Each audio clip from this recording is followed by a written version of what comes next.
Members of the House, I welcome you to what is the 8th Grand Campus Tourney debate of the 177th session of the Literary and Scientific Society.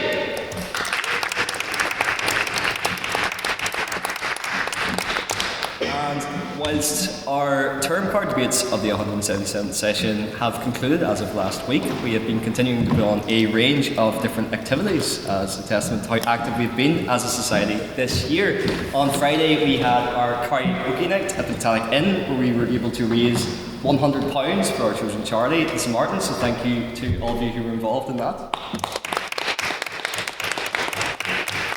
And we have also been investing into the future of the society going forward. We gave a schools workshop to Methody College on Friday, which was not in the Students' Union. However, what was in the Students' Union was our offer holder day, where we engaged with a range of different students who will be coming through the doors of Queen's and ideally the doors of the Literarific next year. Yesterday then we had our 8th Lit Talk of the session with former or current Speaker of the Northern Ireland Assembly, Mr Edmund Poots. And that brings me nicely along to tonight, where we are joined by 6 brilliant speakers in our collaboration with the English Society. And the whole point of the Grand Campus Tourney is to bring more societies into the Literarific community. And as such, we are going to give you a taste of what our weekly meetings are like, to begin with President's Questions. This is your opportunity as members of the House to ask me, President, any question your mind can come up with, although there are 2 important caveats to that. There will be no questions about my politics, and no questions about my sex life, or lack thereof. So, do we have any President's Questions tonight? Yes, Hugh? What's your favourite book? My favourite book? My favourite book? I used to love the Where's Wally books growing up as a child, and in the spirit of Where's Wally, I hid around Belfast for one of our socials, so I'm going to say Where's Wally. Any other President's Questions? Yes, Luke? What did you have for breakfast this morning? So for breakfast this morning, usually I come up with really bad puns for the answer to this question, because it's a traditional question that's asked at the Literarific, and I was trying to come up with one related to the English Society, and I was thinking of maybe a pun that's a wordplay on a famous English playwright. And whilst I was eating my breakfast of green fruit, I just couldn't come up with anything to do with that, so I was enraged. And then it dawned on me, Shakespeare. Yes. And if you'd like more bad material on Shakespeare, I don't know if any of you guys saw, I don't know if anyone's seen Hamlet, but there's another film to do with Shakespeare coming out in cinemas soon about Shakespeare's wife, who wakes up after a 4-year coma from her wedding and then starts trying to assassinate people. It's called Quill Bill. Now, I've left this room like the end of Macbeth with that one. It was definitely worth me running all the way down to Holy Land Spar to buy a pair, which, funnily enough, living up to its name, I was not able to buy a single one. I had to buy a pair of them. That's probably a spine-tingling pun for you all, and you probably think I've lost the plot, so we shall move on with any other President's Questions, if we have some. Yes, Zach? For starters, I appreciate the effort, because we eggs and ham have been low hanging fruit. Actual question, I'll take no offence with regards to tonight, because the event hasn't happened yet, but which society this year is your favourite to collab with? Oh, that's a great question. I mean, if I was being purely political, I wouldn't pick a few. But I would say my favourite society to collab with, and you will appreciate this, but the book talk debate was actually a really interesting debate. So I would say them, because I wasn't familiar with book talk until after the debate, and now I'm a lot more knowledgeable. And I think you guys will educate me a lot on fan fiction tonight with what's in store. So I'm going to say the book club. Any other President's Questions? Did you see Hamlet? Did I see Hamlet? I did not. No. Would you recommend it? Yes. Okay, I shall see Hamlet. You know, that's what's the great thing is about our meetings. Usually it ends up being a list of things that I should watch, or a list of songs I should listen to by the end of them as recommendations from our members. Do I have any other President's Questions? Going once? Yes, Zach? Did you see Wuthering Heights? I did not see Wuthering Heights because I refuse to acknowledge it as the best Wuthering Heights adaptation, because as we all know, the best Wuthering Heights adaptation is by Kate Bush. Any other President's Questions? Going once? Going twice. Well, then that moves us on very nicely to our private members' business, which is a chance for you as members of the House to bring up anything you've seen in the news recently, anything of particular interest to you would like to gauge the rest of the House's opinions on. So, do I have any private members' business? Yes, Beth? Speaking on Wuthering Heights, what do people think of the movie? Because personally, I've never read the book. So when I saw Jacob Elordi fingering Margot Robbie in the cinema, and then immediately Charlie XCX Blast, funniest thing I've seen all year, 10 out of 10 cinema, but if you were an English student, probably not. Thank you. What are our thoughts on Wuthering Heights? There you go. At least I know one plot point of it. Right? Yes, Zach? That's not a plot point. Read the book. We're looking forward to it. I'd say the movie is actually closer to fan fiction than an actual adaptation. Thank you. Yes, Luke? Well, to speak on Emma Fennell's or Fennell, whatever the mayor is, I watched Silver and kind of gauge where Wuthering Heights was. It's essentially just Silver with both of the characters. It's a heterosexual relationship in the middle. It's kind of the same to me. Like she has a lot of credit from her artistry in Silver, but like the way that she's kind of what she's done in that movie is insane. Like, I do not know where she was going. She did not really want to get that music or soccer or anything. She just kind of probably she does the very word. She upsets Thank you. Any other thoughts on Wuthering Heights? Yes, Jimmy? While I did not see the misery or the pleasure of seeing the new Wuthering Heights, I will say I actually did kind of like the Charlie XX album for it. I was surprised by how much I liked that. I think it kind of still hid the book better than the movie probably did. Any other points on that? Or Charlie XCX, now that the door's been opened? Yes? I thought it was okay. I liked it. Seen worse. Fair enough. Yeah. Your mate seems shocked by that. What were your thoughts on it? No, I am. I think it was a poor film and an even poorer adaptation of a brilliant novel. And I think Paul Bronte will be spinning in the grave, so I'll leave it at that. Thank you. Yes? To the guy who said he liked the film, you didn't read the book, did you? No, I did. You've read the book and liked the film? Multiple times. I don't. I am thoroughly I confused. wouldn't call myself a fan of the film, but you know, it was an interesting text. It's good to take something that is quite old and try and do something new with it. Even if that isn't exactly to everyone's tastes, it still has a place within, you know, the big bad word that is art. Fair enough. Thank you. Yes, Derry? I remember reading that, what's the name of the feminism? Yeah, I remember reading it was kind of, the movie's in quotation marks, like the title of the movie, because it's how she wished to put it on as she was like a girl. So it's more, initially it's like a self-described fan fiction in that sense. So. Interesting, yeah. Perhaps that could be brought up in tonight's debate. Yes, Hugh? I just think that Scene Better should become a category in the Oscars. Oh, Scene Worse, sorry, that was what you said. Well, I mean, I think that'll be an interesting medium between the Oscars and the Razzies, so perhaps you could get onto that. I've seen Worse, so it's good. Ray, did you have your hand up?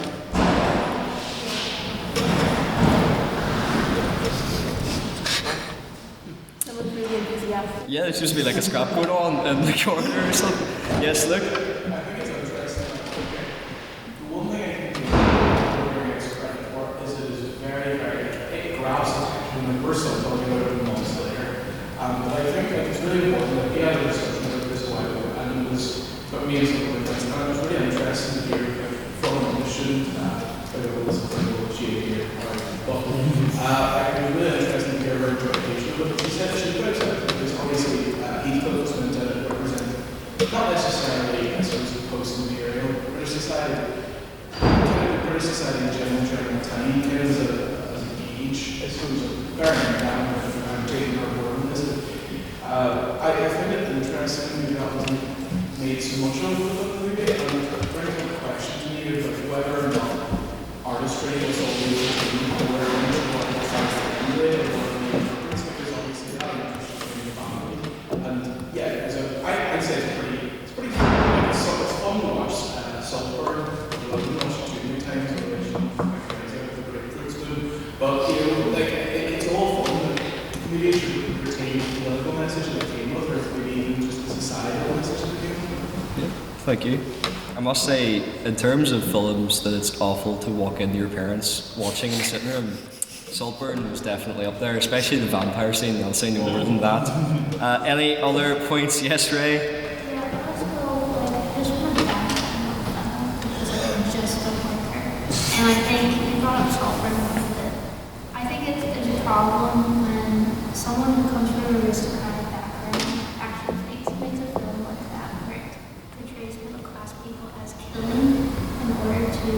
garner as well. And honestly, she just thinks her audience is fucking stupid. Like, it's worse than like an active Christmas movie where like, oh, we have to lay everything out at the end because I think my audience is too stupid to understand how he actually did all of this. But I just hate her for that. I just think she's a lazy writer. She only got where she is because her dad was a producer, and that's it. I remember vividly having a rant about this outside of the Jeggy Nettle at about like 1 a.m. Yes, Luke? I just want to point out that it could be argued that in some ways Saltburn is another reinterpretation of the book Grand Campus Tourney by Noel. Man gets involved with a family and it comes to now refers to their son, then he moves on to their brother and essentially does the ruins. I think is the best way to describe how those Saltburn to an extent in law in most ways. I think it's really interesting to watch her kind of interpret these things. And she got away with the Saltburn, which she's not getting away with. Obviously, maybe she's on for a watch, as it were. Interesting. Yeah, go ahead. Like, her only original film really was Promising Young Woman, which was good, to be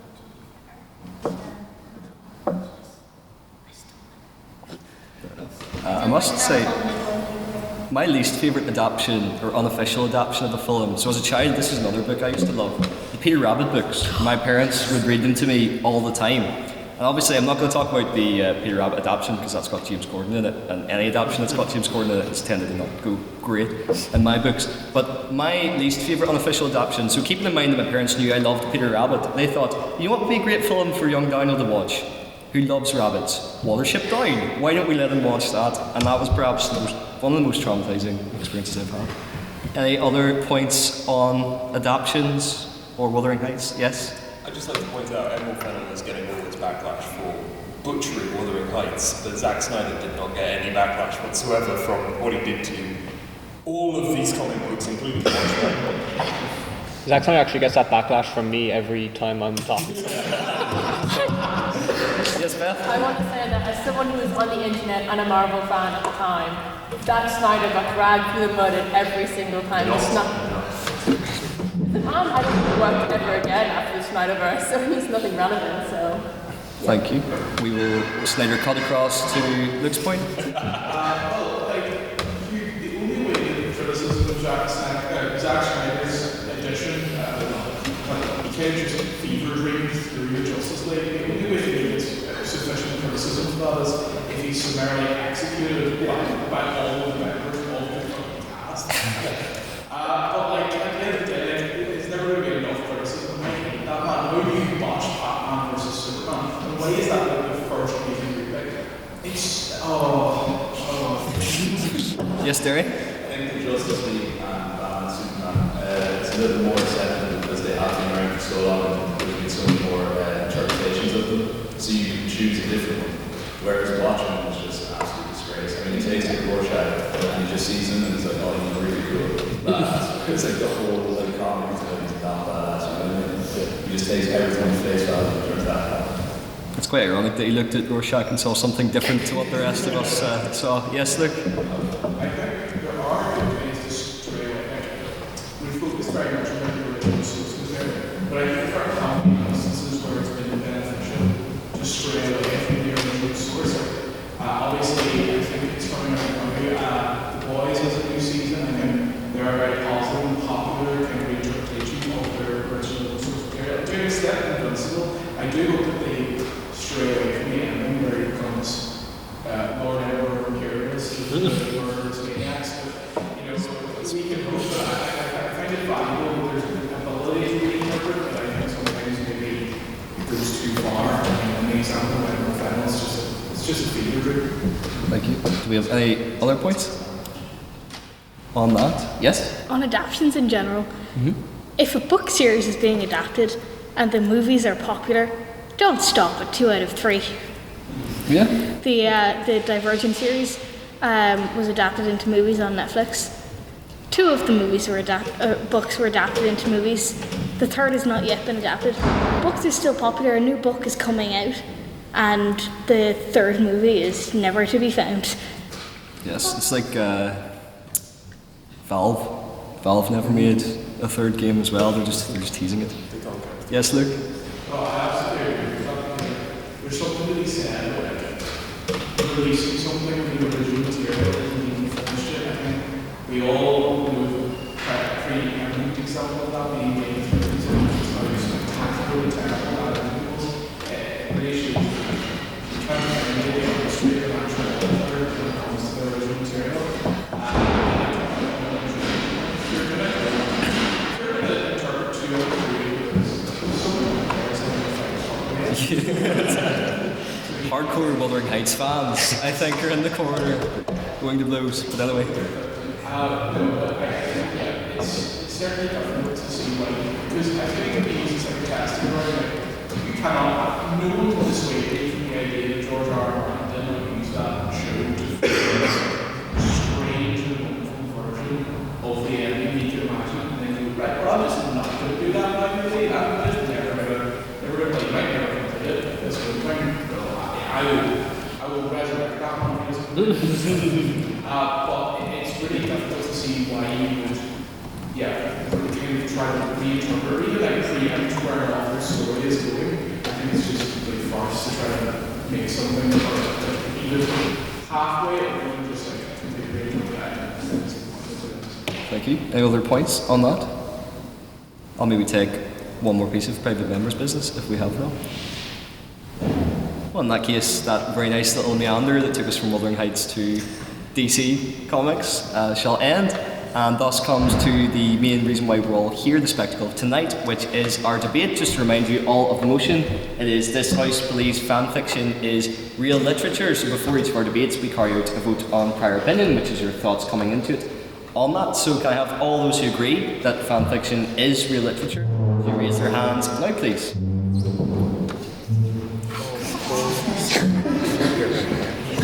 No, that's not a good one.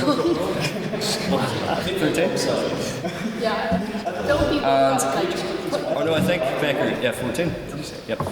And can I have all those who disagree and do not think that fan fiction is real literature to raise their hands now, please? 1, 2, 3. That was 3. Can you propose a vote to the House? What is your vote? To disbar the swearing.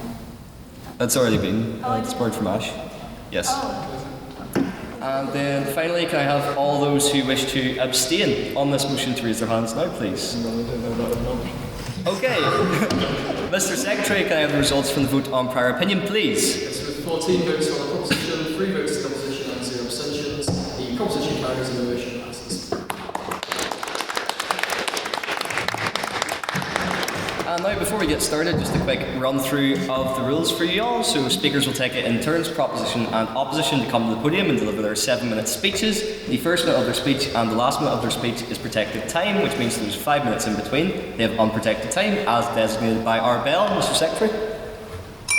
Thank you. For those 5 minutes in between, they're open to POIs, which are points of information which can be asked by their adversaries on the other side of the table, or the audience as your chance to challenge them in real time on their points during the speech.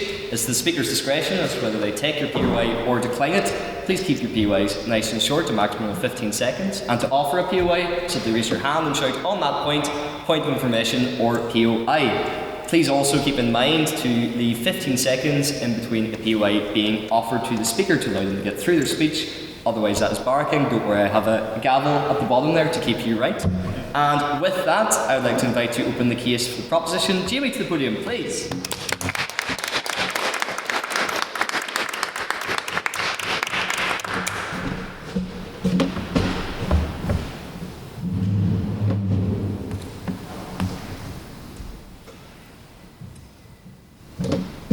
Good evening, everyone, and I want to thank the Literific for collaborating with my own society, the English Society, and thank you all for coming tonight. As I stand here before you all, a postgraduate student in literary studies, ready to defend fanfiction with all the vigour and heart that Philip Sidney and Percy Shelley once defended poetry. As you can imagine, my family is very proud. But why am I, of all people, waving the flag for fan fiction? Is it because the average archive of our own Steve Rogers, Tony Stark shipping fic leaves me more emotionally moved and satisfied than the arduous chore of David Copperfield? That may be true, but today my focus is not on slandering Charles Dickens. It's instead to reveal that the history of what has been considered great or canonical literature has been long peppered with unambiguous examples of fan fiction.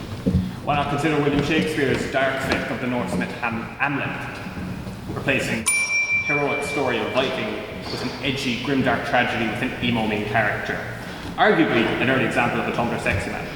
Or maybe Milton's Paradise Lost, a fan rewrite of the Book of Genesis featuring Satan as a sympathetic villain. Even the vast expanded mythologies of Greece and Rome are made up of continuing fans making their own spins on the original stories, from Homer all the way to Margaret Atwood. But even in the last 2 years, the smash hit adaptation of the Broadway play Wicked, became a cultural phenomenon, which is obviously another rewrite of The Wizard of Oz. Because how are these great writers anything other than fans? Shakespeare, Milton, Austen, these are lovers of literature. They have passion. They see the existing body of literature is made to be developed and expanded upon, and in some ways even corrected. I imagine J.R.R. Tolkien airing out all his frustrations on how Macbeth cheated on the prophecy of walking woods with his creation of the Ents in The Lord of the Rings. In the same way I would imagine the passion motivating your average rewrite of the Game of Thrones ending. And let's be honest, don't we all find the Iliad way more compelling under the interpreting Achilles and Patroclus' gay lovers? It's clear the notion of fan fiction extends far beyond our popular conceptions. But I also think it's beyond valuable and worthy piece of literature. It's actually important and noble, dare I say. Because developing these ideas, expanding them, and sometimes rewriting them can have worked to diversify and develop more international and widespread audiences. Take the numerous creations of the development on the Cthulhu mythos, which has sought to disentangle cosmic horror from the abhorrent racism of H.P. Lovecraft. Or certain feminist rewrites of classic texts, such as White Sargasso Sea, of its own story of the mad woman in the attic. Yes? So you talked about the feminist perspective as transforming into people more powerful, not powerful, to include other groups and everything, but what about those fan fictions that are intrinsically dangerous, that talk about rape and non-consensual sex? Well, I think in those cases, I'm considering fan fiction as an idea of itself. I think that, and I'll develop this further, but there are obviously going to be bad versions of fan fiction. That does not speak to what makes the whole breadth of fan fiction literature or not.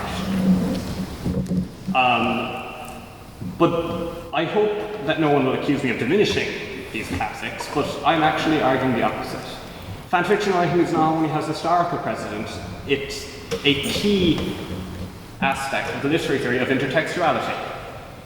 Popularized by critics, literary critics like Julia Kristeva and Roland Barthes in the 1960s and 70s, the intertextuality speaks to break down the boundaries between how these authoritative views of viewing the text and the literary canon. No text or work truly exists on its own. All works contain traces of other texts that have informed their writers' constructions of them and their readers' understanding of them. Even the most absurd and nonsensical installments of the Super Hulock craze in Tumblr in the early 2010s can be included in this.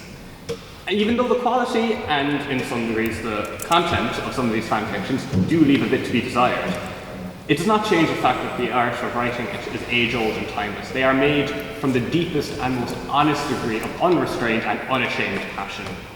It does not disrespect or diminish the quality of literary canon.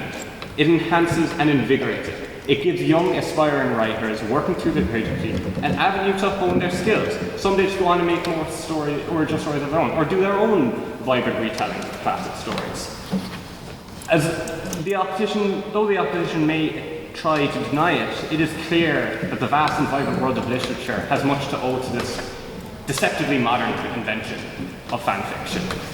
it's easy to cherry pick the worst and most amateurish to disregard the whole practice. But, yes? The motion is possible as fan fiction is real literature. You can't cherry pick which fan fiction you want to argue for. It's all fan fiction or no fan fiction.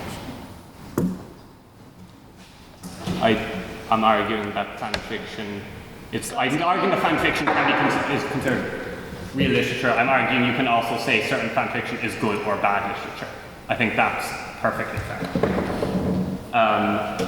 And may I remind you all, the established canon of literature has also crucial trash as well. Again, see David Copperfield. Call it good or bad, but it is literature. And literature varies in both quality and taste. Thank you.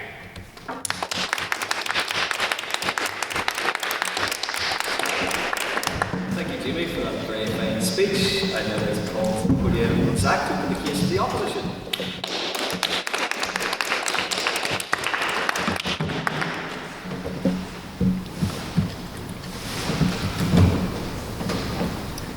I will also thank the literate for having us here tonight, not to be outdone by Jimmy here, so don't let that fact of your voting influence. We're both polite. It is the opposition's take here that there needs to be a distinction drawn between literature and real literature, much in the same way that we might draw lines between television and prestige television. There's no real contention that literature and real literature are similar in the sense that they're both words on some form of page, physical or increasingly digital. But that is not actually the line I think is right to take this angle at. Even published texts aren't necessarily real literature. It is more of an artistic out of a legal sort of term. Quality is subjective, but I don't believe patterns are. Where there's a trend of appreciation, we need to reward work that is of a high standard and recognise as such. Now, if I protect the time as close to being ended here, I will open the floor here for a very particular reason. Yeah, these guys know what I'm doing. I want to make a demonstration for the audience. Wonderful. I am going to recite an extract here of a particular text from a famous book, but we'll do it Mad Lib style. I will let the audience here impose their own will on the outcome of the story. I will call for certain types of words, and I would like people to fill in this text, and we shall see what the best and brightest minds of Literafic can come up with. And also our English Society fellows here as well. Can I have a name? Martin. Martin. Great. Can I have, this is an awkward one, plural time period? Regency. Regency. Okay. Can I have an adjective? Flamboyant. Wonderful. Can I have a noun, please? Table. Okay. Can I have an article of clothing? A beret. Great, thank you for that. Can I have a location? Boston. Boston. Well, that was Boston, right? Yeah. Great. Can I have a verb, please? Swimming. Can I have an adjective, please?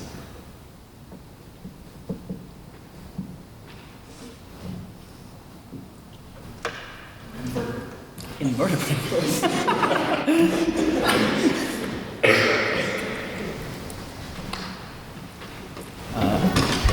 A body part here. Arm, great. I was hoping I was repeating. Another noun, please. An iPhone. Wonderful. Another, I need 3 adjectives here now, actually. So separate adjectives.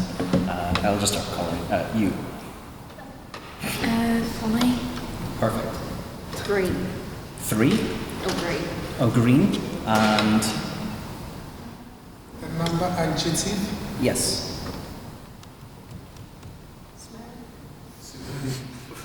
Fourth. What was that, sorry? 4th.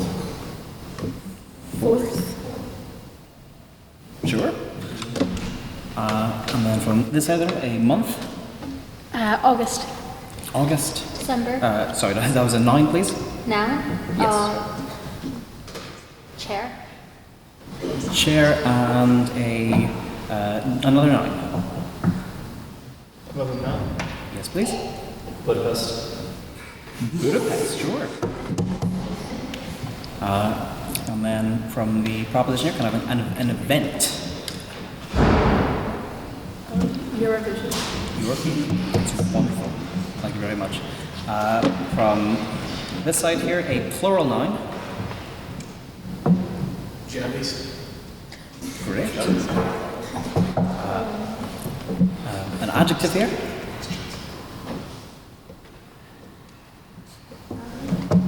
What was it, sorry? Running. Great. A place. France. Wonderful. A plural 9.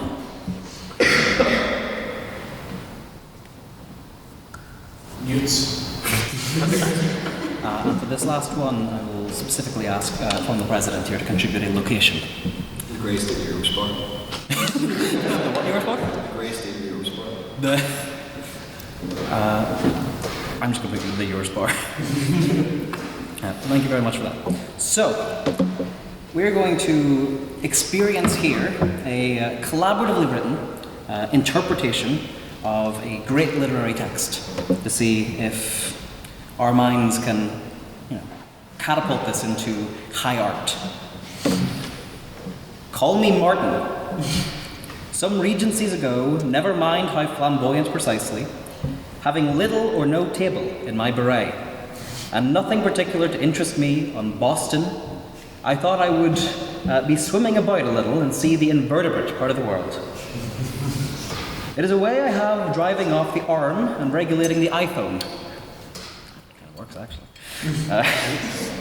Whenever I find myself growing funny about the mouth, whenever it is a green 4th August in my chair, whenever I find myself involuntarily pausing before Budapest warehouses and bringing up the rear of every Eurovision I meet, and especially whenever my jellies get such an upper hand on me that it requires a strong running principle to prevent me from deliberately stepping into the France and methodically knocking people's newts off. Then I count it high time to get to the Eurospar as soon as I can. So that slightly frivolous exercise aside, the broad point here is, quote here from T.S. Eliot, immature poets imitate, mature poets steal. There is a tradition, historically in literature, of stealing. Most famous books, unless they're extremely old, are probably stolen off of some story or experience that the author has found. But the distinction here is not that we're drawing that stealing or theft in some sort of legal copyright sense diminishes from art or real art, but rather that we deserve to have labels to recognize whenever someone's artistic contribution is highly meritorious. And I think to such an extent that we can call something real art, that should have meaning. So thank you very much. Thank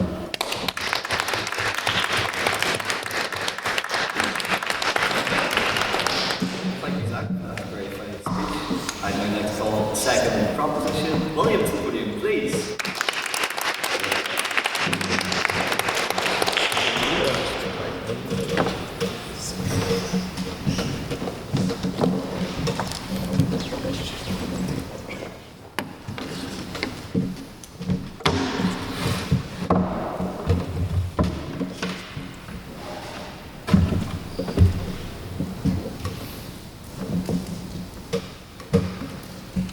Ebony, Darkness, Dementia, Ravenway. The protagonist of the 2007 fanfiction My Immortal, a seminal piece in the historiography of the franchise known as Harry Potter.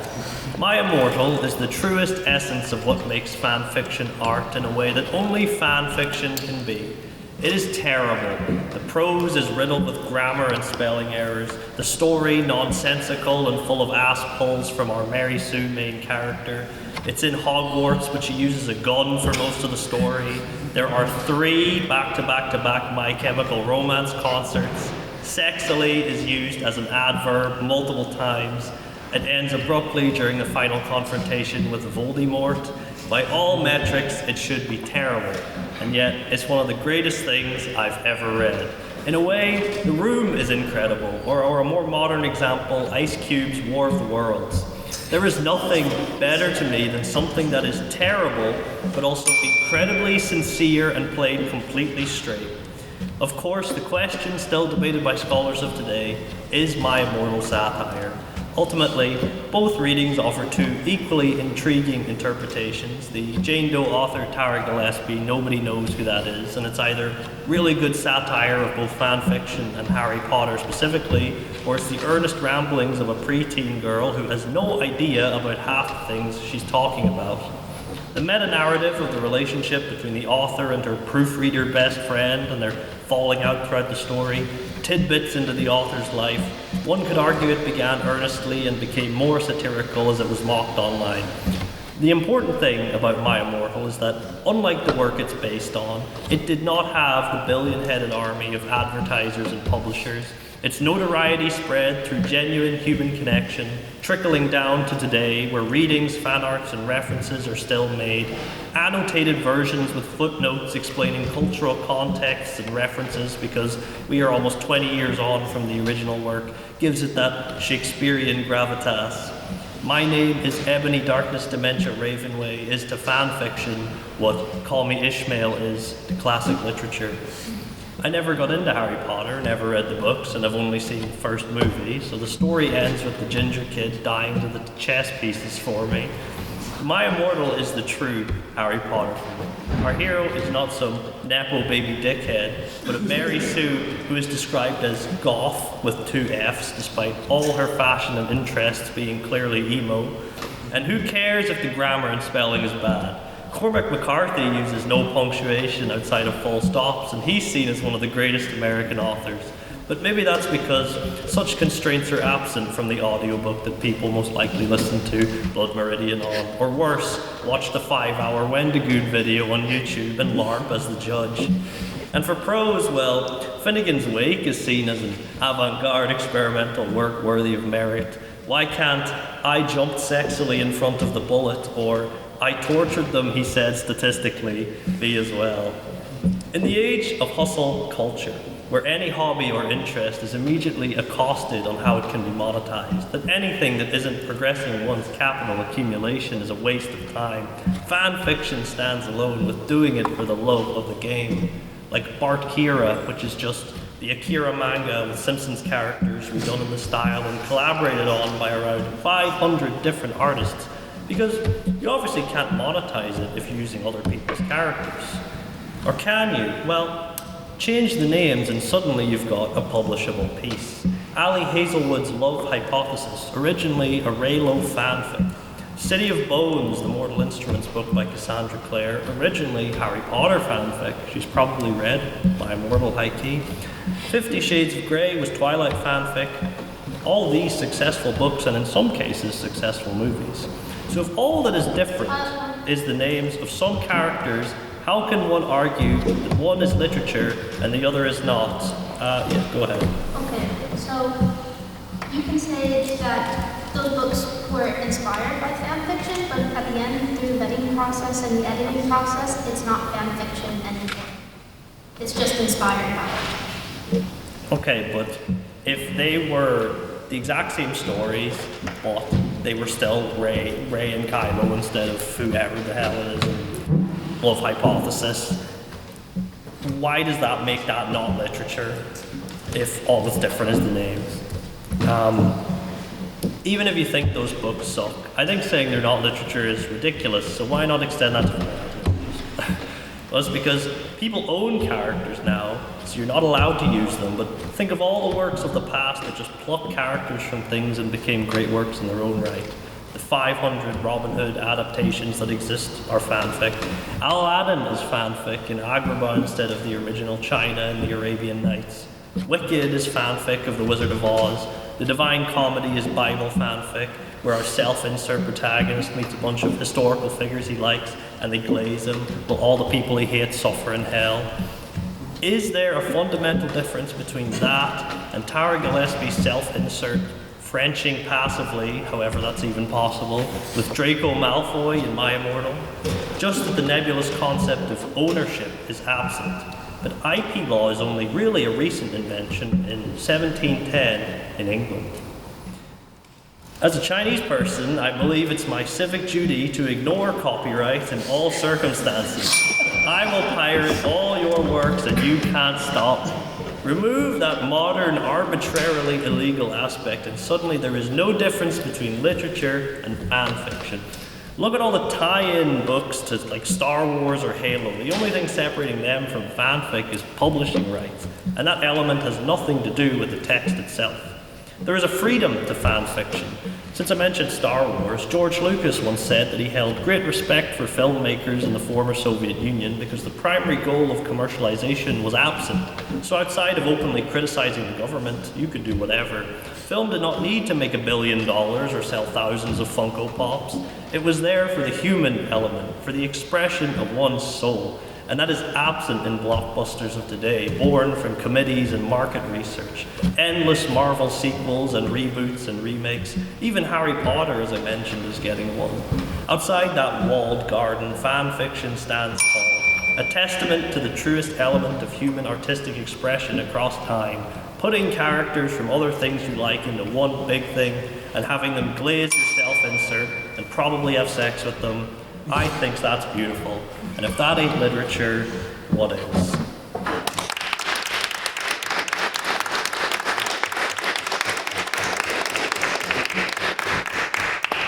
Thank you, William, for that very fine speech. And now to take the place for the opposition. Will you to the podium, please?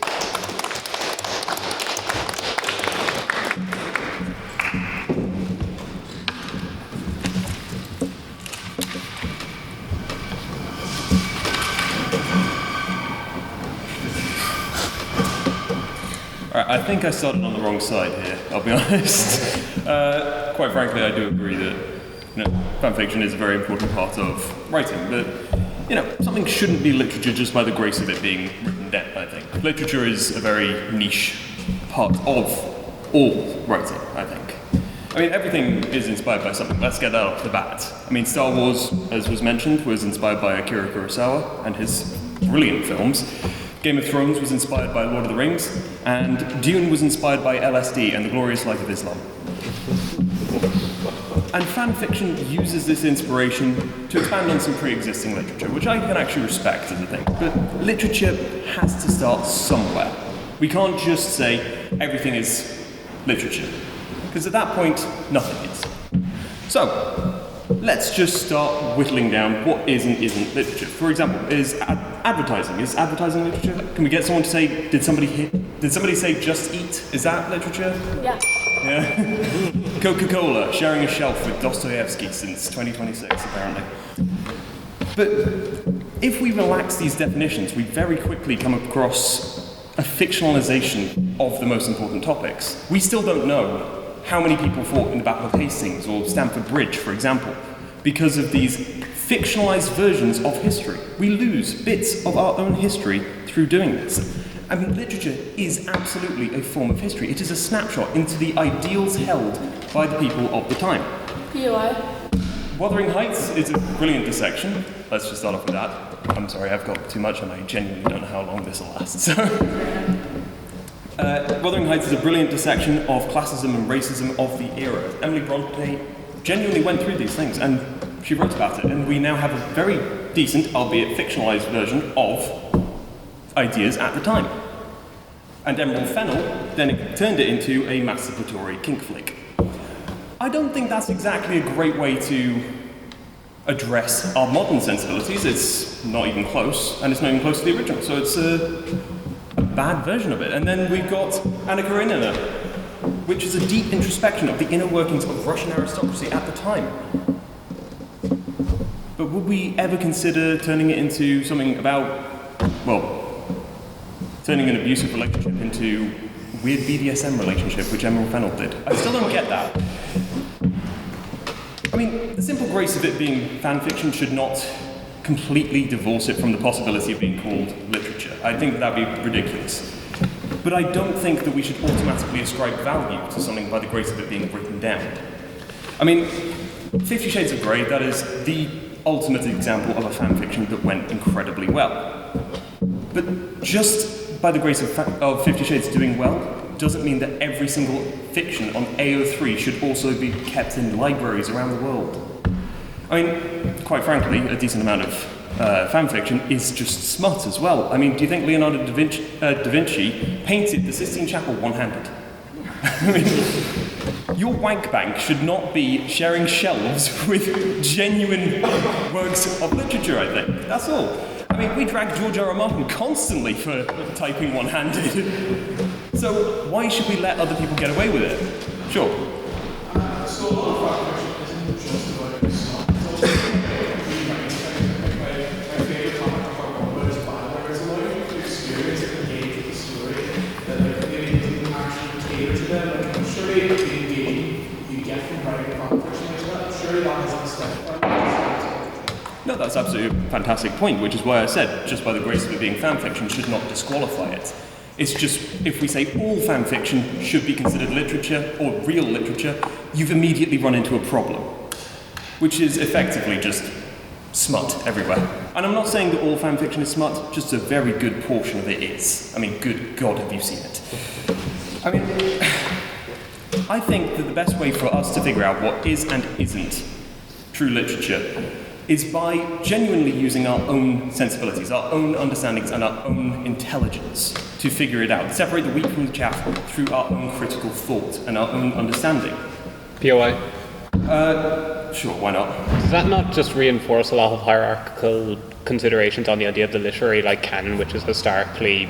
When did I say that one person's opinion is worth more than someone else's? I've said that you should use your own sensibilities to determine what is and isn't literature. I mean, the good book, one second, I had it here earlier. The good book, Dune, by Frank Herbert, in it says, once men turned their thinking over to the machines in the hope that this would set them free, but that only permitted other men with machines to enslave them. The good book suggests, so let's get the picture there. Thank you. The good book there suggests that we should do our own thinking, and that is the true form that we can then enjoy literature through. I mean, our critical thought as readers is what really makes a book good. That is what makes these works of literature worth reading. It is the fact that they make you think.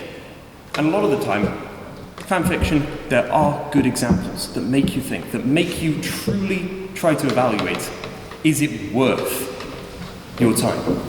And then there are other ones which are just about shagging Harry Potter in a cupboard. It's not exactly... it is using your own discretion to separate the wheat from the chaff. I mean, for example, I don't think many people would consider After a fanfiction in which a girl gets sold to One Direction to be considered exactly the highest brow literature. But, maybe you personally consider it. But at the end of the day, I think we have to do this, or else we are basically surrendering all of the great works of literature to basically be surrounded by mediocrity. And we should ourselves hold ourselves to the higher standards, do the thinking, do the critical thoughts, otherwise we're basically just letting the MCU run everything. And no one wants that. So thank you for your time.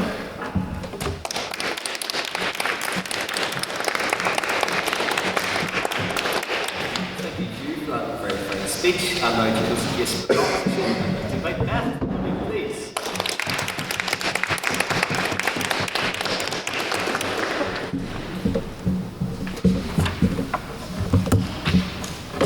Sorry guys, I always have to set my sheet ups.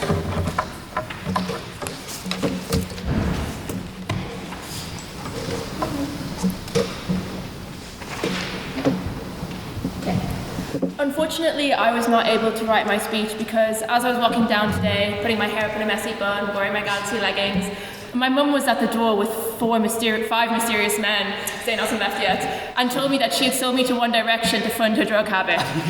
After I escaped that situation, I went to Maclay to write my speech, snagged myself a study room, very exciting. All of a sudden, the door burst down, and the Mafia CEO dragged me out of my hair and threw me out of Maclay because YN wanted it. So, let's get into my speech, which will start somewhere. Okay, so we've heard a lot about fan fiction and its different forms and whether it's real or whatnot. But I want to discuss fan fiction a little bit more as a concept. The way we know it today as fan-made media started in the 60s with Spock and Kirk fan fiction, written mostly by women, that developed into internet forums in the late 80s, late 90s and early 2000s with Harry Potter and the X-Files. But most of this was hidden in the ether of the internet because authors and showrunners sued a lot about this kind of stuff. But then it exploded in the 2010s and 2020s. Fan fictions were getting published, turned into movies, and it's responsible for Nicholas Scalatine's entire career, so we can't be too angry about it. This suddenly became an epidemic of girls being sold, male pregnancy skyrocketed to levels yet unknown, and messy buns control the entire world. So popular now to the point that the New York Times released a fan fiction recommendation list. And unfortunately, my mum and I had a discussion about fan fiction as literature, and she was, at the start, like the opposition, because her first run-in with fan fiction was ski-jumping real-person fan fiction, which she described was mentally ill 14-year-olds with anorexia writing about real-life ski jumpers in the early 2000s internet forums. A real story, guys, I would not make this up. But then, in the 2010s, she watched a TV show and was like, this ending is shit, this is terrible. I want to see what actually should have happened. And then people would start writing fan fictions. She read that and she was like, this is actually kind of goated. I love this kind of genre. And this is the issue. So many people take fan fiction at its worst and never at its best. People mention all these stories of like After and whatnot, which is, yeah, terrible, but also like, let girls enjoy their media. But let's expand also on the motion. Fan fiction is not just, as we've known it in the from the late 60s on. Jamie, my favorite Beatle lookalike, has already talked about the classics that are actually fan fiction, and I want to expand on this into self-insert fan fiction. Now, it has already been brought up, and the Imagine YN is the cringiest form of it, where desperate girls imagine themselves with attractive men they can never dream of being with. But there was one fan fiction, self-interest fan fiction, that was so game-changing that it changed the entire canon of a religion and introduced concepts that we still accept today, I think, I don't know which are religion, and that is Dante's Inferno. Now, I struggle to see how the opposition will say this isn't real literature, but I also struggle how they will say it wasn't fan fiction, because Bro literally just put himself with his favorite poet, went into hell, and described hell in a way that had never been seen before, and put all his ops in the worst places, and some gay people just because it was the 1400s. This was hating on the Pope and the Catholic Church, a concept about 200 years early of the Reformation, and it is still taught in classes and all that. And why is it fan fiction? I've really lost the plot here. It's because he made this all up in his head, but based on fan works, i.e. the Bible. He took all of that and was like, let me express myself creatively and talk about the issues that I'm facing in the world today. And this wasn't inherent creativity, because it was all based on the Bible. Now, real or not, we'll call it real Bethany Trust. It was still fan fiction. And I also think some rebuttal, like talking about what is literature. Now, I'm a STEM student, so I don't really care. But the work of high standard, like what does that mean? I hated the Android Stream of Electric Sheep, but that is a preeminent science fiction one. And when I read Avatar at 14, it was the best thing I've ever read. But no one would accuse Sarah J. Maas of being the peak of literature. So what do we truly mean? You can't just throw around the works of high standard without saying, like, mentioning T.S. Eliot, some random should, I don't know, is like immature versus mature poets. And we look at like quotes.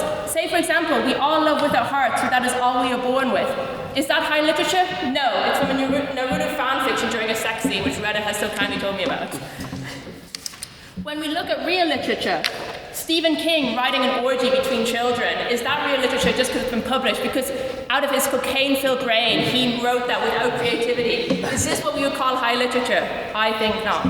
And when it comes to the publishing element, just because the books have been published doesn't mean they're still not fan fiction. Just because they Control-Alt-Deleted Harry Styles' name and put in whatever the After guy name is, doesn't mean it's been changed enough. And so much of our media today is fan fiction, like heated rivalry and all this kind of stuff. We are looking at the concept mainly of the ship of Theseus. When does a fan fiction become an original work? And I think it doesn't really matter, because it's still the ship of Theseus, I guess. I don't understand that concept too much. And then on to Hugh's history is written by the victors thing.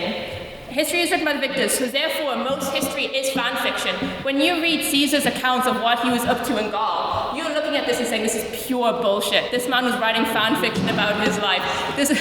So, how can we preserve history by it just being all fan fiction? Therefore, it is the most valid form of fiction. But I also think at the end of the day, does it really matter? Does it really matter if if it's considered literature or not? Because it's been so important. One, it's what we see time and time again, which is an art mostly done by women being devalued in terms of not being real literature. This is something that has allowed people all around the world to, one, improve their writing to get to a point where they're able to write more original works, find community online within writing about their interests and whatnot, and also, which hasn't been mentioned a lot, but I think is really essential to fan fiction as a whole, especially this recent one, which is giving representation where there's been very few. Huge amount of fan fiction is based on shipping gay ships that would never become canon in the world because of because of the homophobia that exists in the world, guys. We live in a society, and we have seen so many great works come out of it. Whether you like it or not is irrelevant. But I've read more great fan fiction than I've read more great published books, especially in this day and age. And this has given so many people representation, so many people the ability to talk about it. Like, you may laugh when an Omega gets pregnant in a fan fiction, they discuss abortion, but that's some 14-year-old child going through gender rights in a way that they can understand. And I thank you for listening, and I beg you to propose.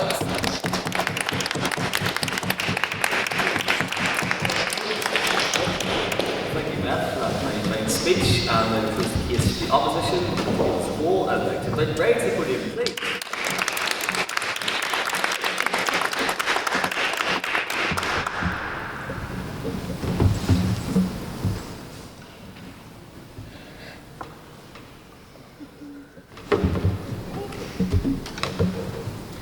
In what world can works from Dostoevsky, Chekhov, Hardy, and Bernie be comparable to Soy for Ramen, E.B. Mordecai, There Are No Usernames Left, and Apples Are Fucking Delicious? If that is the world that the proposition is arguing for, to put those titans of literature and even the lesser known authors of the world, to put those who work so hard to get a literary agent, publishing deals, who went through the rigorous back and forth editing process, for the proposition to put those people on the same level as an anonymous someone behind a laptop who's way too invested in certain characters and who almost certainly has no social or sex life whatsoever, just a sad person writing their dark hovel, that is a world I do not want to live in, one that I would actively rebel against. And one that I think most of the people who were here last year would also agree to rebel against, when I tell you, if you support this motion, then you are calling last year's internal convener, who wrote Alpha Beta Star Trek fan fiction, which garnered over 10,000 hits on AO3, a writer of literature. Now, personally, that's a title I would not like to confer onto this person, as they didn't earn the title they received last year in the first place. So let's not give them another undeserved title to add to their arsenal. Fanfiction is not real literature. There are certain aspects which make literature literature. More than mere words on a page or a screen, certain emotions have to be evoked. It must be timeless, everlasting, able to make a connection with readers throughout the world and throughout centuries. I'll quote a line. I can romp through Cupid's grove with great agility, but life is more than sexual combustibility. Yes, life is more than sexual combustibility. There are suffering, hope, loss, love, struggle, anxiety, triumph, and all other matter of emotions that are universal experiences. Does fan fiction really encompass all of these? Remember the wording of the motion. This house believes fan fiction is real literature. It does not just say fan fiction which is over 100,000 words or has certain tropes. It encompasses all of fan fiction, everything that is in AO3 or Wattpad. All of the non-rated pieces, because explicit doesn't even begin to cover it. Alpha, Beta, Omega, rape, non-consensual, underage, submission, stalking, harassment, mutilation, murder, and dead dove do not eat. Fan fiction is riddled and almost expected to have these characteristics. Yes, there are general audience and teen-rated pieces, but they have nowhere near the amount of traction that mature, explicit, and non-rated fics receive. Why is that? Sexual combustibility.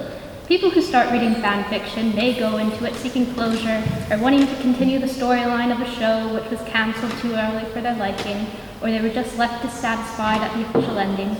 However, it becomes like a drug, an obsession. Oh, it's not over. I can keep reading this and I can keep reading this and this show or film will still exist for me. And with that obsessive aspect, it becomes something darker over time, something more sexual. So they move on to more mature works, which are more popular. Whatever the reason, no thank you, no thank you.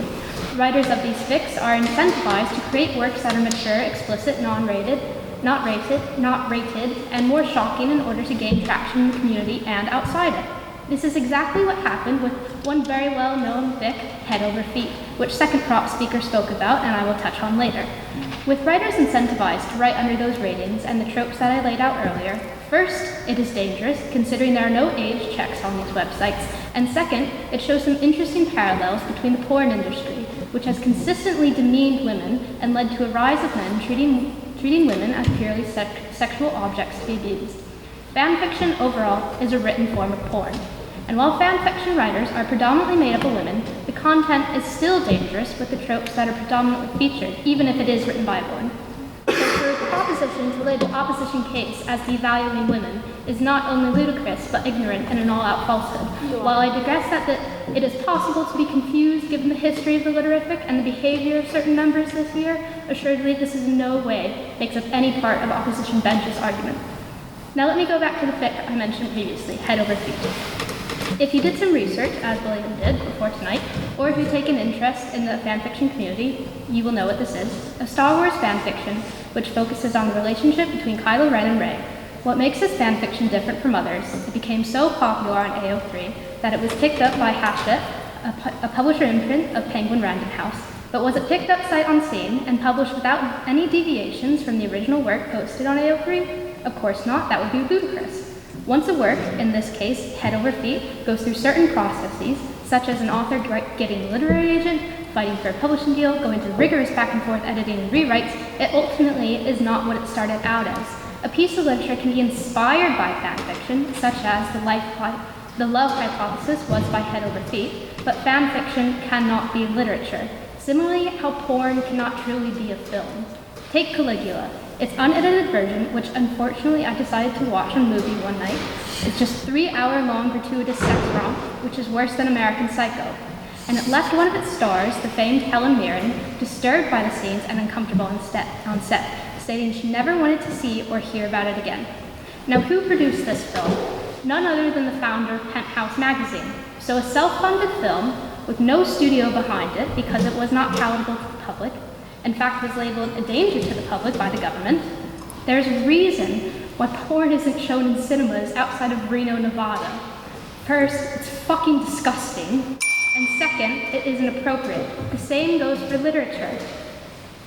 Fanfiction, the written version of porn, must go through the editing processes I laid out above in order to be considered as real literature. Yes, you can still have sex and certain tropes that are present. One book that comes to mind is Lolita, but the whole book is not sex or leering at an underage girl, but also an intrusive thought into the psyche of a man struggling with himself. Personally, I've read the book, hate it so much, but nevertheless, it is a piece of literature. Although its first speaker on Prop said, you can have bad and good literature. This is hopefully bad literature in the eyes of the room, I hope so, but nevertheless, it is literature. Same goes for Inferno, as Proposition has mentioned, because of the processes it went through, because of the editing, because of the emotion, because of its timeliness. We're not advocating for an exclusion of fan fiction, we just argue that it is not literature.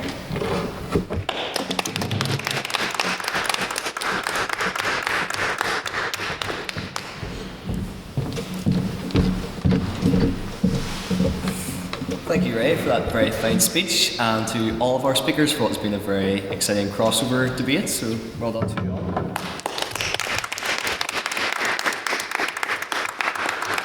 But the story is not quite over yet as we enter our final chapter of questions from the House. This is your chance as members of the House to question one side or the other, perhaps on an argument you felt could have been expanded upon more, or something you would have liked to heard in this debate. So, do we have any questions for our proposition speakers first? Yes, Luke. Well, I really just want to get your take on this because we've heard a lot about there's a kind of imaginary boundary between what is real and what isn't. I know this quote of by heart, I love them and I love you. What else matters in the entire earth? And I'll read you this. Many seasons coming home from road trips to London, of summers with a boyfriend travel, with a family to visit. I went to a new home here after every road day. I'll be in town in the road, which I can. I want to love you. What is the difference between those two quotes? One of them started out as a Steve Rogers and Bucky Barnes fan fiction, and the other one was Giovanni's room. Like, ladies and gentlemen, there is no, I just want to know, why do we see this kind of poetry? Why is there a line there? It's very obvious that although there's a kind of pattern today, that fan fiction is exactly one thing. What do you say that there is kind of a level of literature there, or certainly it's an appreciation of healthy relationships and come back to fan fiction and literature? What is the line? Can you elucidate that for us? Thank you, Luke. Someone from the proposition to respond. I think, like, I probably didn't get this too much in my speech, it was written very last minute. So I don't necessarily think there is a line between fan fiction and real literature, because I think the idea of policing what is real literature and what isn't real literature historically has just led to the exclusion of everyone that isn't a straight white man. And I also think what we're looking at, and this is me kind of being a STEM student, is just like the skewing of results, because anybody who submitted a bad book to a publisher just won't get published, but everybody can just publish a bad fan fiction online. And I think to like take, as I said in my speech, fan fiction at its worst and not fan fiction at its best, and then on the other flip side, take published real literature at its best and not at its worst. Because like I've read, like if we're taking like, oh, anything that's problematic can't be allowed and shouldn't be called like real literature, like have you read a classic? Like, have you read those classics where they just like hate on women for like X many pages in a book, say some insane stuff about like people of colour, like all this kind of thing? I think when you start drawing lines on what is real, like what is high class and what isn't, I think this is where you get really into a problem. And I also think, as you said, there's such blurry distinctions and such blurry lines. If you write, you write, and you don't have to be professional at it, but you can, I think there's a value in letting people practice and try out and get feedback online before you get traditionally published. But I don't think guys being a slave to capitalism is how you get art to be perfectly valued, so yeah. Thank you, Beth. A rebuttal from the opposition? I actually approve of the formats of most published fan fiction works, as in like everyone can publish it if there's a wanted onto any website, get feedback. I approve of all that. In terms of the actual barrier between literature and fan fiction, good point. I think that is entirely up to you as an individual. It is entirely dependent on whether you think. I think it is just you as an individual reader have the responsibility to determine what you think of a piece of work.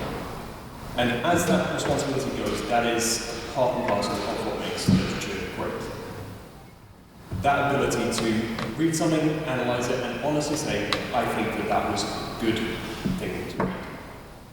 And that, I would say, is the barrier between literature and non-literature. It is the ability to properly digest a book, or any fan fiction, and evaluate a successful piece, such as good prose, good writing, grammar, Cormac McCarthy.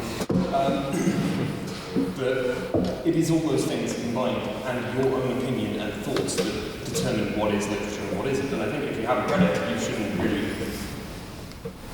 You'll say, I don't think it's worth as much as someone who has read it as a work. For example, I have not read much Charlotte Bronte, and I'm sure people in this room have, and I'm willing to say, Charlotte Bronte, if you have an opinion on it, yours is worth more than mine if you've read it. That's simple.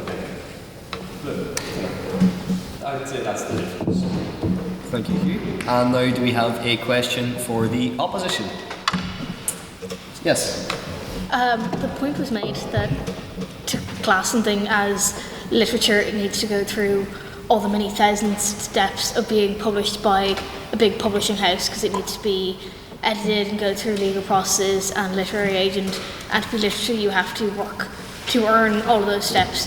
But that is in a couple of sentences delegitimizing all of the works that have been published independently and published before all of these, quite frankly, capitalist and like just money earning steps were put in the way. And a lot of fan fiction have editors. Sure, a lot of them are amateurs or friends, but they are still being edited or reviewed or going through other processes than just directly up online after the first write.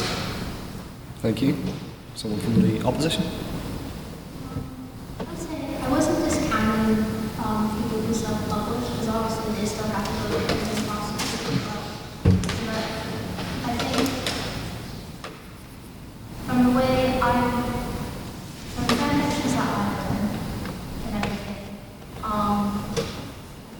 compared to say a modern novel or a modern book, or even like nowhere near the same scale, literary-wise. I guess what I'm arguing is that it doesn't become a piece of literature until it has that publishing scale. Personally, I don't think you can write. Okay, that's great. Like I write, I would call what I write literature because it hasn't been. I think what it has to be timeless. It has to be accepted. It has to have that certain type of emotion. I think that's what we look at when we look at books and novels. That's what I think. Thank you, Ray. A response from the proposition? Well, yeah, I think that it's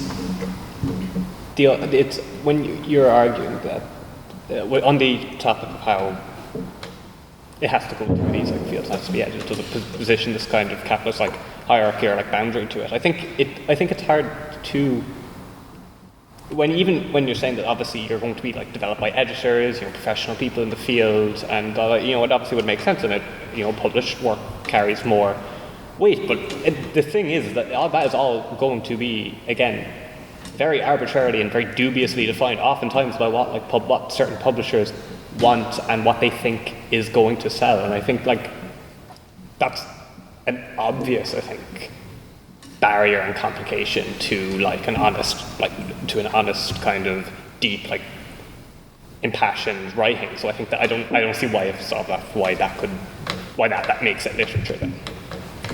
Thank you, Jimmy. And now finally we will have an abstaining questions. This is a question put evenly to both the proposition and the opposition. If your question starts with, well, this one applies to the proposition or the opposition, then in a line that wouldn't look out of place in a work of fan fiction, you will feel the wrath of my gavel. So, do we have any abstaining questions? Yes, Derry. I was just interested in the way that the actual contents of the fan fiction was used to disregard or regarded as literature. And I just want to ask on both sides if that is the case, and how do we deal with novels or books that generally would be regarded as literature in classes that do contain these more mature sexual or violent themes, such as blood meridian or copper varnish, things like that. So. Thank you. We'll start with the proposition.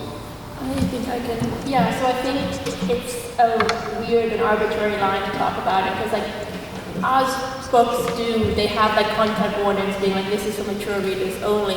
It's also on fan fiction as a talk.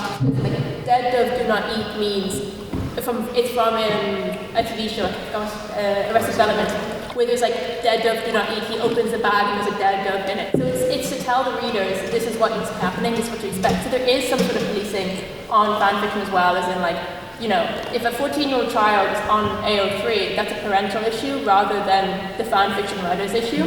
But I think to police based on content, back in the day, two people holding hands was very scandalous. So to hold each book to the standards of society today based on if they're valuable or not. And also some fan fiction is crazy. I have seen some stuff in my day. I've also seen some stuff in my day in Waterstones. By what they have. So I think it's kind of, an arbitrary line to draw on what you personally find acceptable. And there's also things of we talked about Lolita, and a lot of fan fiction is used by people who survived sexual assault to kind of delve through their emotions. And I think to discredit that because someone might be uncomfortable with that, I think does cause an issue. So there is issues. I think anything used to discredit fan fiction can equally be used to discredit published fiction, and I think drawing a line is just so arbitrary and doesn't lead to anything productive. I don't think it's worth doing so. Yeah. Thank you, Beth. A response from the opposition? Well,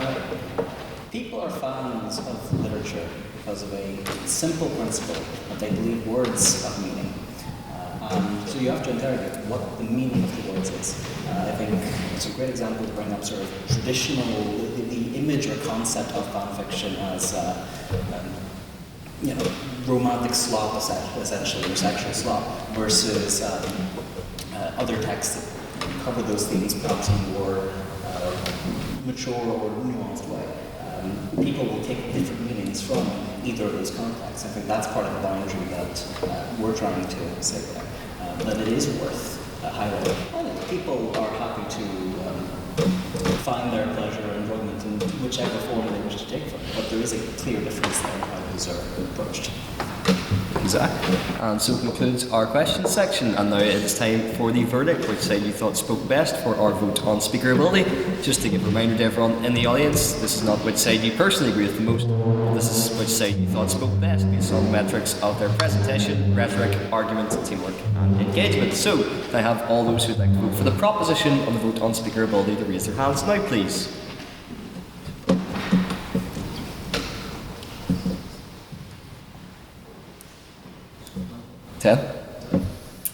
And can I have all those who wish to vote for the opposition to the vote on speaker ability to raise their hands now, please?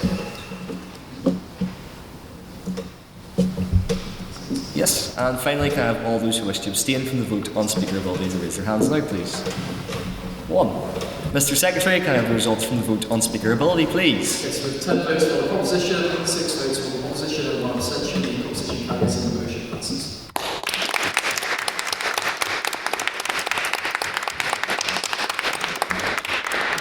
And of course, one of the main reasons for our Grand Campus Tourney is that we get involved in other societies, and it takes two to form such a collaboration. So now to give you an introspective on the English Society, or a blurb if you will, I would like to invite the President of the English Society, Zach, to the podium, please.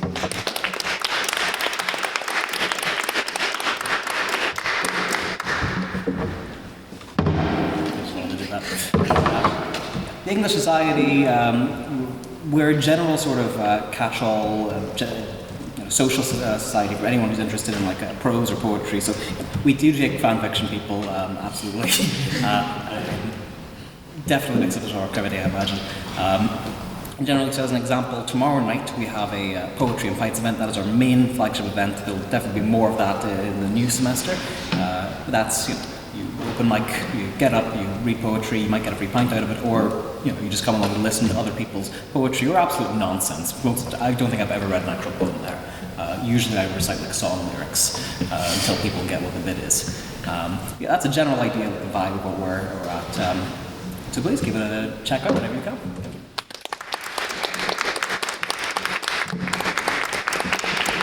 Thank you, Zach. And now that you're all here, I'd like to extend an open invitation to all the exciting events that we've got coming up as a society as well. So, Lyrific was founded in 1850, and we've talked a lot about books during this debate. We have our very own book launch happening tomorrow night at the McMurdy Hall at 7 p.m, and we would love for all of you to be there. Then on Thursday, after the English Society has set the bar pretty high, we're doing a collaboration with the Bar Society on the motion, "This House believes accessibility at the bar is improving." So if you'd like to come along to that, should be a good debate, and some of the future barristers of this island, then please make sure to join us.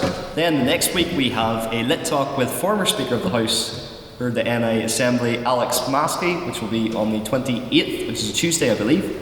And then on Wednesday, the 29th, we're doing a collaboration with the Motorsports Society on the motion, "This House believes F1 is the greatest sport of all time." We actually still have a position on the proposition for that one, so if you're interested, please give me a shout, but it would be great to have you all there. And with that, I would like to end, as we're doing a collab with the English Society, with a poem. So, to set up the room, if I could have council stay for our speaker photograph, if you'd all like to come this way. And whether you'd like to join us at the Students' Union or go to the Maclay, I hope you all enjoy the rest of your day, and I'm proud to call this meeting adjourned.